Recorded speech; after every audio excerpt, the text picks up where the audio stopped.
Writing a story where you are trying to be unpredictable at all points is a tough challenge. And doing that while maintaining a consistent quality of work is even harder. But that's a challenge that George R.R. Martin, arguably the greatest fantasy writer of this generation, seems more than equal for. Martin's stories are so unpredictable that he himself is often surprised with the outcome. He has compared himself to a gardener who is shockingly fond of his dark and twistedly beautiful garden than an architect who plans everything from the beginning. Martin loves to let the story unfold, and that often leads to blooming of beautiful roses out of a vine of thorns, such as Jaime Lannister. Jaime is arguably Martin's best written character, and Martin originally wanted Jaime to be a villain. His early drafts include him charging into the throne room, cutting everyone down, and becoming the king himself, back when A Song of Ice and Fire was supposed to be a trilogy. But something beautiful happened with Jaime, something dark but that bloomed into something more beautiful.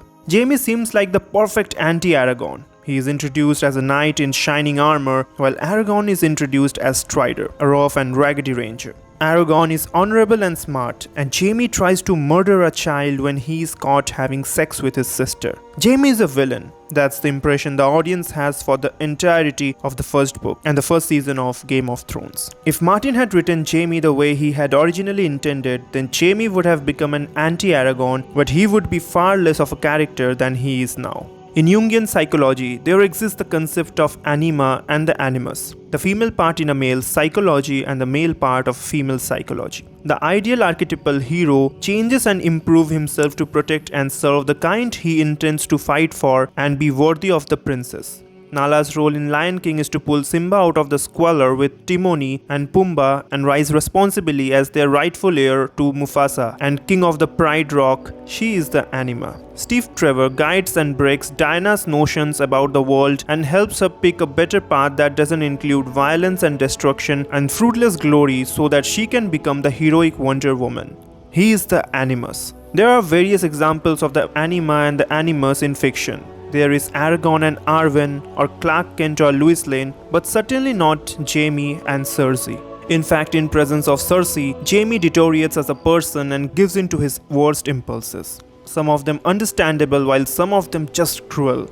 If Jaime is the anti-Aragorn, then Cersei is the anti-Arwen. She is cruel, manipulative, but also overestimates herself and is spiteful. Cersei is not Jaime's anima. She is arguably the Oedipal mother or sister in the case that devours all that's good in him. She is definitely the Oedipal mother to her eldest son Joffrey, who is an example of how things rot in her company. No, it isn't Cersei that propels Jaime to be a better man. Certainly not. It's Brienne. In the earlier videos, we have mentioned how Martin does put his characters through a heroic journey with various results. Jaime, like his armor, is a shining example of that and an unexpected hero. Jaime has always been the child least made in Tywin's image. Tyrion has Tywin's cunning and Cersei has Tywin's cruelty, but Jaime doesn't share any qualities with Tywin.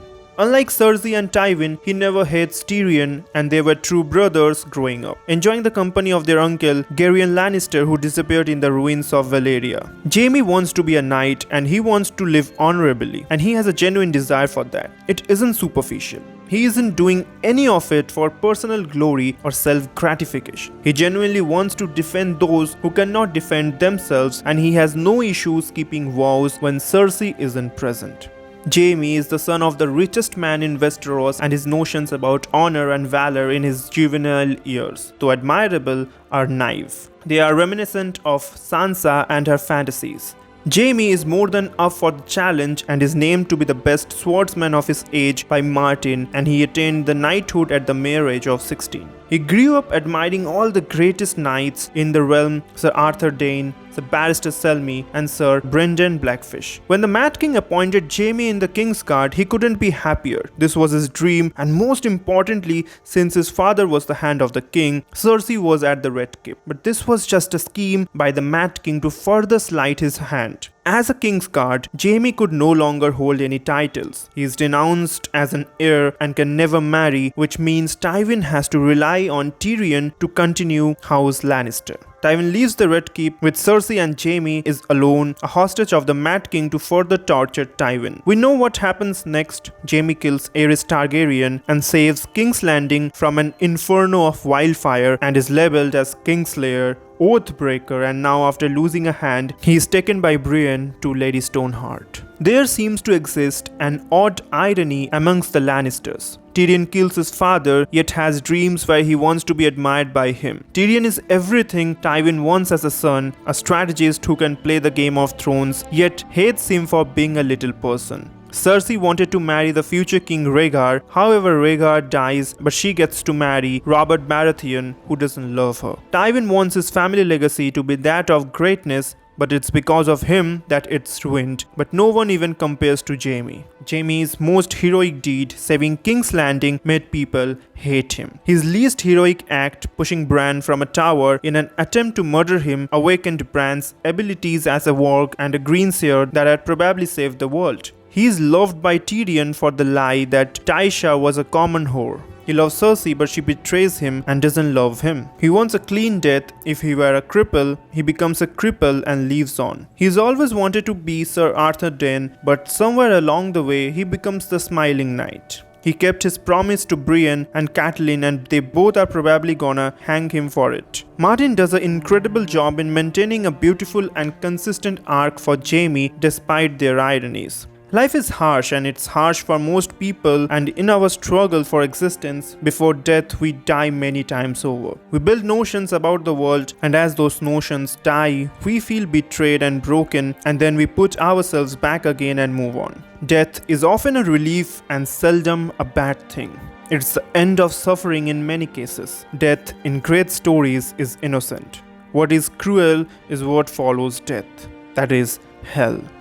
Jaime dies twice in the current story. Once when his naive fantasies about being a king is destroyed as he kills the Mad King, and when he loses his hand. In these two cases, Jaime has a different response depending on whose company he chooses. When it's the Oedipal mother Cersei, he manifests the archetypal Satan, and when it's the Anima Brienne, he becomes heroic again. When Jaime kills the Mad King, he gives up his beliefs as a knight and as a human. He gives up on himself. Before this, he had seen the Mad King raping his wife Rhaella Targaryen many times and couldn't do anything and stood a silent guard. So did all the members of the King's Guard, even the likes of Sir Barristan Selmy and Sir Arthur Dayne, who are said to be honorable knights. And when Jaime chooses to not be a bystander, and it's deemed as an instance of oath breaking. Jaime's story acts as an antithesis to that of Ned Stark. Jaime's story is a reminder that values such as honor and what's right or wrong, though universal, are often boiled down to rules and laws written by biased and imperfect lawmakers.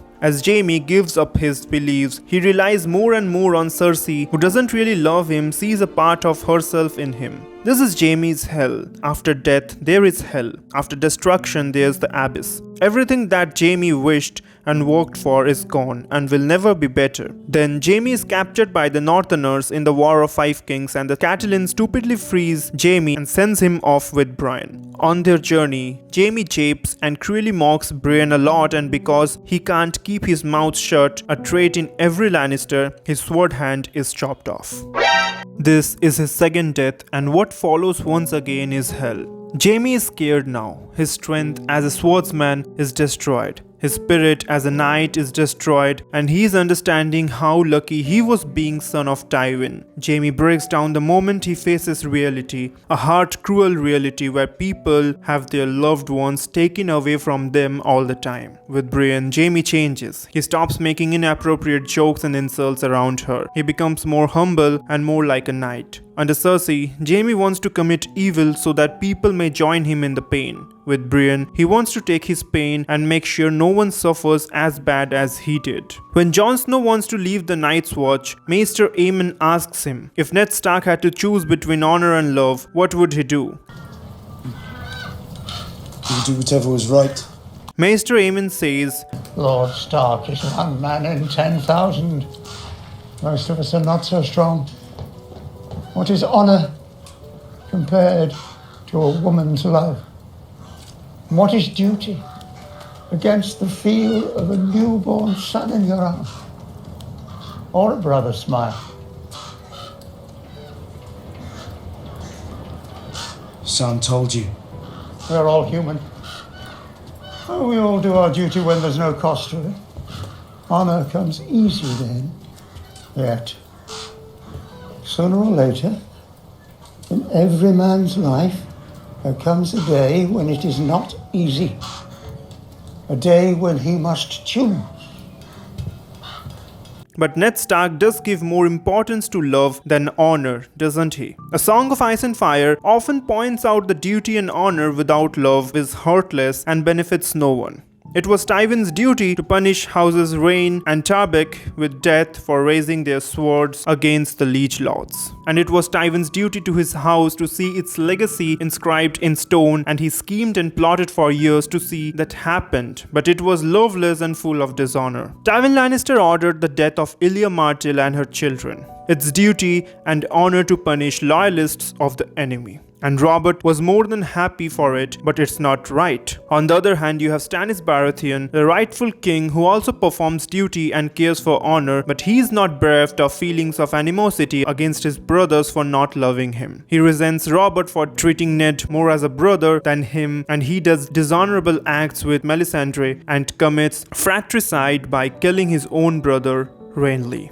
Ned Stark and Jaime Lannister both choose love over duty or honor. Being labeled a treasonous traitor and being beheaded isn't honorable, neither is being called a Kingslayer. But often what's wrong and what's right is beyond honor and duty. Ned hides Jon's true parentage out of love for him and his sister Lyanna and out of fear of Robert's rage. Ned takes the blame for Catelyn's action onto himself, and Ned, even if it means he will lose his life, won't hurt children and spares Cersei and her bastards. Something she takes advantage of, and he is an honorable man. Love, true love, at least as Martin describes it, always leads a man to do what's right. There are corrupted forms of love, that of Jorah Mormont, where the man never learns and follows his impulses and naivety, or Cersei's love for Jaime, or Littlefinger's love for Catelyn and Sansa. These people do not love the person. They say they do, they impose an ideal that they had liked to have in them and want that expectation born of premature infatuation to be fulfilled. They love themselves and expect the person they love to be met in their fantasy's image. Cersei doesn't love Jaime. She wants power, and she sees Jaime as a powerful man worthy of his father's praise, former heir to Casterly Rock, and she wishes she had all of that. Jorah prematurely proposed to Lyanna Hightower after winning a tourney, and she leaves him when he can't afford to look after her. He commits dishonorable acts such as slavery and becomes a mercenary, and yet she picks a richer guy. Jorah was infatuated with Lyanna for her beauty and had never known her well before as a person. And finally, there's Littlefinger. Whatever teenage or premature crush Peter Baelish had for Catelyn, that doesn't fuel his actions. It's his own selfishness. When he lost his duel to Brendan Stark for Catelyn, he wasn't angry. He wasn't angry that he lost Catelyn. It was that he was reminded of his own position in the world and his inferiority. It's Littlefinger's selfishness that fuels him, not love. Martin loves to twist fantasy tropes, and in this case, he played with the archetype of Beauty and the Beast. Jaime is the beauty, he is the golden Lannister lion, women want him and men want to be him, and Brienne is the beast. She is not very womanly when we first meet her and is rather beastly. But the trope still works because deep down in Jaime, who is a beast, and deep down in Brienne, who is beautiful. And Jaime changes because of her, just like any beast archetype does. Jaime, for all his flaws and virtues, everything he did out of what he thought was love for Cersei was never true. He knew Cersei was an awful person. He knew Cersei was twisted and hateful. He knew all that and never took any steps to make her better. In fact, he projected his disbelief and broken dreams onto her by continuing the toxic relationship. It's his true love for Tyrion and Brienne that makes him do all the right things. It was his uncorrupted love for Cersei before he was labeled as the Kingslayer that made him not to be a bystander. That's what heroism is. That's what made Jaime never mistreat Tyrion or kill the Mad King. Jaime's story, in fact everyone's life, has problems that seem unfair, grand to solve, or complicated. It's full of little deaths and rebirths even on a cellular level, and some rebirths matter more. Jaime's hell is the clutches of Cersei, that guised under love lure him into doing horrible things and never growing as a person. Cersei makes similar body-shaming jokes, calling Ilya Martell flat-chested with ill intent, and Jaime makes fun of Brienne and her physical appearances as well. Jaime's rebirth is with Brienne. Because of her, he wants to grow worthy and fulfill his duties and be a better man. Jaime doesn't need a hand or a shining armor. He just needs to be the boy that loved Tyrion as a brother, that saved Brienne from the bear pit and saved King's Landing. It's beautiful how even an anti-Aragorn of a character can become lovable and somewhat heroic if things take their natural course. Once the books are finished, A Song of Ice and Fire will go down as a beautifully twisted tale of fighting light in immense darkness, gazing into the abyss and have it stare right back, but finding something beautiful down there, like a pearl under a deep and dark sea inside an oysterel.